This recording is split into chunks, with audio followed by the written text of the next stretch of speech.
Friends చూడండి, ఈరోజు ఆవు పెట్టిన పులిహోర చేశాను. ఎంత అద్భుతంగా ఉందంటే ఇందులో చిన్న చిన్న చిట్కాలు కూడా చెప్పాను అనమాట.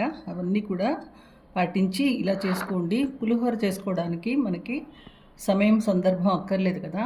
ఆత్మీయులతో పంచుకోవడానికి ఇంతకన్నా అద్భుతమైన ఫుడ్ వేరే ఏది లేదంటాను నేనైతే. ఓకే, ఈ అందమైన పులిహోరని తప్పకుండా ట్రై చేయండి. ఓకే, ఇంకెందుకు ఆలస్యం, చేసుకుందామా? Okay, hello hi dears, welcome back to my channel Shobha వంట మీ ఇంటకు స్వాగతం. ఈ మధ్య నేను చేసుకున్న వీడియోస్కి కొత్తగా సబ్స్క్రైబ్ చేసుకుంటున్న వాళ్ళకి, పాతగా సబ్స్క్రైబ్ చేసుకుని చూస్తున్న వాళ్ళకి కూడా చాలా చాలా థ్యాంక్స్. ఓకే, చూడండి, నేను ఒక మంచి, అంటే అందరికీ తెలిసిందే, పరిచయం అయిందే, మంచి పులిహోర అనమాట. ఎందుకంటే పులిహోర చాలా చాలా రకాలు చేస్తూ ఉంటారు. పులిహోర అనేది మనకి అది తరగని సంపద అనుకోవాలి. దీన్ని నేను కొంచెం వ్యత్యాసంగా ఎలా చేసుకోవాలో చూపిస్తాను నా పద్ధతిలో. చూడండి, చింతపండు ఇట్లాగా నీళ్ళల్లో నానేసాను. ఎందుకంటే కొంచెం ఇందులో మట్టి అంతా ఉంటుంది కదా, అదంతా కొంచెం అడుక్కు వచ్చేస్తుంది అనమాట. ఇప్పుడు ఇలాగా కొంచెం తీసేసి ఈ నీళ్ళని పారబోసేద్దాం. చూడండి, ఇంత చింతపండు అనమాట కడిగి పెట్టుకున్నది. ఓకే, ఇది ఒక పాత్రలో వేసుకుని దాంట్లో కొంచెంగా గోరువెచ్చటి నీళ్ళు పోసుకుందాం. అంతవరకు చాలు. గోరువెచ్చని నీళ్లు పోసుకోవటం వలన ఏంటంటే జ్యూస్ అంతా బాగా వస్తుందన్నమాట. ఓకే, దీన్ని పక్కన పెట్టుకుందాము.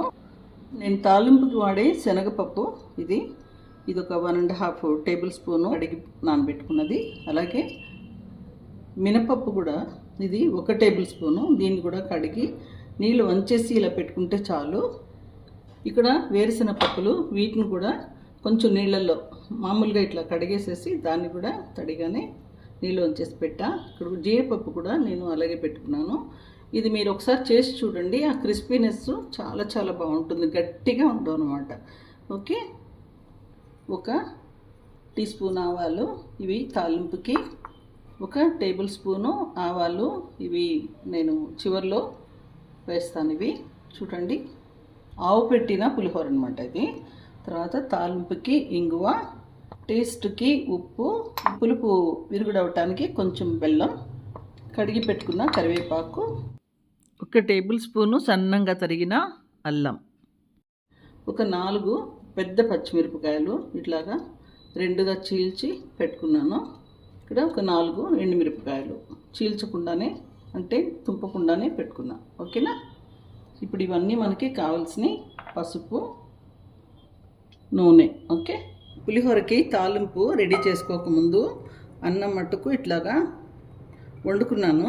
అన్నం వండి ఇలాగా ఒక మంచి వెడల్పాటి అంచులున్న పాత్రలో వేసుకుని ఆరేటట్టు పక్కన పెట్టుకుంటే మనం తాలింపు వేసుకోగానే ఇది చక్కగా కలిపేసుకోవచ్చు. ఓకేనా, ఒక స్టవ్ వెలిగించి పాత్ర పెట్టుకున్నాను. ఒక 6 టేబుల్ స్పూన్స్ వరకు ఆయిల్ వేసుకుందాము.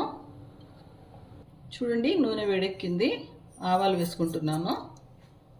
కొంచెంగా ఇంగువ, అల్లం, తరిగిన అల్లం, చూడండి, మినపప్పు, శనగపప్పు, వేరుశెనగ పప్పులు, జీడిపప్పులు, ఇవన్నీ ఇలా వెడల్పాటి పాత్ర పెట్టుకున్నాం అనుకోండి, దేనికదే మనం చక్కగా వేసేసుకుంటే అవే వేగిపోతాయి. ఒకదాని తర్వాత ఒకటి వేయాల్సిన అవసరం లేదు, ఈజీయెస్ట్ వే అనమాట. ఫ్లేమ్ కొంచెం మీడియంలో పెట్టుకుని నెమ్మదిగా వేయించుకుంటే దోరగా వేగాలి. ఎక్కువగా ఎర్రబడినియొద్దండి, ఎందుకంటే అన్నీ కలిపి వేయించుకుంటూనే ఉంటాం కదా, ఆ ప్రాసెస్లో మళ్ళీ వేగుతూ ఉంటాయన్నమాట. కరివేపాకు, పచ్చిమిరపకాయలు, ఎండుమిరపకాయలు మీరు కారానికి తగినట్టుగా వేసుకోండి. ఇప్పుడే సగం పులిహోర వాసన వచ్చేస్తుంది అన్నమాట. నెమ్మదిగా మీడియం ఫ్లేమ్ మీద చక్కగా ఇలా వేయించేసుకుంటే మాడిపోకుండా ఉంటాయి. పప్పులు కడగటం మూలాన ఇవి చక్కగా క్రిస్పీగా వేగుతాయి అన్నమాట. చూడండి, పచ్చిమిరపకాయలు కలరు చక్కగా తెల్లగా అయినాయి కదా, అంతవరకు వేయించుకుంటే చాలు. ఇప్పుడు పసుపు వేసుకుంటున్నాను. 1/2 టీ స్పూన్ వరకు వేసుకుందాము. పులిహోర కదా, పసుపునే ఎక్కువ మాడనివ్వద్దు.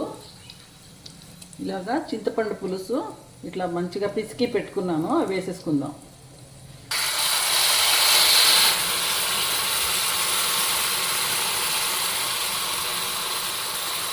మిగిలిన చింతపండులో కూడా ఇంకా కొంచెం నీళ్ళు పోసుకుని పులుసు మళ్ళీ పోసేసుకుందాం. చెయ్యి అడ్డు పెట్టండి. ఇప్పుడు పులుసు పోసుకున్నాక ఇట్లా మంచిగా కలిపేసేసి తాలింపుతో చక్కగా ఉడకనిద్దాము, కొంచెం చిక్కబడేంత వరకు. ఓకే, చూడండి పులుసు మరుగుతుంది, తాలింపు. ఇప్పుడు మనం పక్కన పెట్టుకున్న ఆవాల్ని, పచ్చి ఆవాలు అంటే పచ్చి ఆవాలంటే వేయించలేదన్నమాట, వీటిని ఇట్లాగా రోట్లో పెట్టుకుని చక్కగా దంచేసుకుందాము మెత్తగా. చూడండి ఆవపిండి దంచుకున్న అంతట్లో ఇది చక్కగా నూనె అంతా కూడా సెపరేట్ అయిపోతుంది కదా, ఇంత మంచిగా అంటే మాడిపోకూడదు కానీ నూనె చక్కగా తేలుతూ ఉండాలన్నమాట. చూడండి చింతపండు ఖర్చు లేకుండా ఉంటుంది.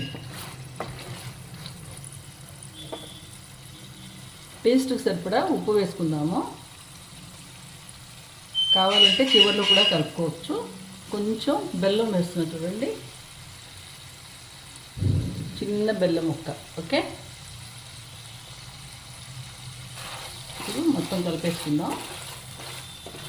ఆయిల్ చూడండి ఎంత మంచిగా సెపరేట్ అవుతుంది, చూస్తున్నారా? మాడనీయండి, ఏ వంటకమైనా సరే మాడితే మట్టుకు టేస్ట్ అస్సలు పాడైపోతుంది. చూడండి అన్నం మంచిగా చల్లారిపోయింది, చాలా చక్కగా చూడండి పొడి పొడిలాడుతుంది. అన్నం మధ్యలో ఇట్లాగా ముందు తాలింపుని వేసుకుందాము, మళ్ళీ కావాలంటే కూడా మిగతాది కూడా వేసుకోవచ్చు. దీన్ని మీరు చక్కగా ఒక బాటిల్లో వేసుకుని పెట్టుకుంటే కూడా చక్కగా వన్ వీక్ వరకు ఉంచుకోవచ్చు అనమాట మీరు దీన్ని.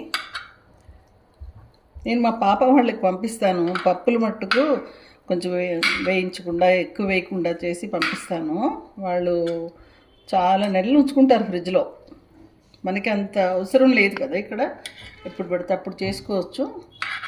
తాలింపు మిగిలితే కొంచెం పక్కన కూడా పెట్టుకోవచ్చు, బాగుంటుంది. ఓకే, మొత్తం అన్నం అంతా కలిసేటట్టు చక్కగా కలుపుకుందాం. చూడండి ఫ్రెండ్స్, తాలింపు అంతా కూడా మంచిగా కలిసిపోయింది. ఇట్లాగా ఆవు పిండిని మెత్తగా దంచి పెట్టుకున్నాను, ఇది అసలైన ఫ్లేవర్ అనమాట. ఇట్లా వేసేసేసి ఒకసారి కలిపేసుకుందాం. ఓకేనా, చాలా బాగుంటుంది, ఒకసారి ఇలా చేసి చూడండి. ఇప్పుడు నేను చేయి పెట్టి కలుపుతున్నాను. ఎంతైనా అమ్మ కానీ, అమ్మమ్మ కానీ, అత్తగారు కానీ, ఓకే, నాన్నమ్మ కానీ ఎవరైనా సరే పులిహోరని చేత్తోనే కలపాలి. ఓకే, అప్పుడే బాగుంటుంది. ఇలా అన్ని పక్కల నుంచి చక్కగా కలిపేసుకుందాం.